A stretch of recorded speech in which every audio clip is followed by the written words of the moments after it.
to ask this question.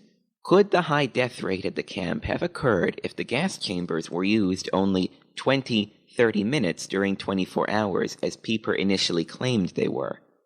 In a New York Times article about the aforementioned book by Jean-Claude Pressac, written to refute revisionists, New York Times writer Richard Bernstein writes that, according to Pressac, it would have been necessary for the extermination rooms to have been emptied of corpses and refilled with new victims every half hour or so, as would have been necessary for such a large number of victims.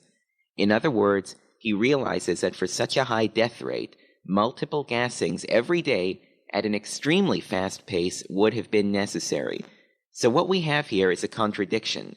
The concept of limited use of the chambers could conceivably explain the lack of residue, but limited gassing contradicts eyewitnesses and makes the high gassing death rate technically impossible.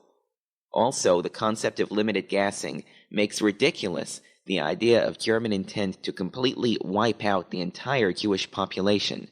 Literally, to support one part of the Holocaust story, Pieper ends up jeopardizing another. Unfortunately, what passes for Holocaust history has become such a complex balancing act of rationalizations. This is why its proponents prefer you not ask too many questions, like the ones concerning Zyklon B.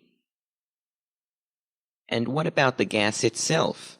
We are shown many canisters of Zyklon B gas as proof of the final solution, but apart from delousing, which everyone agrees on, and homicidal gassings, which the Auschwitz officials maintain, did the gas have any other uses? So also for this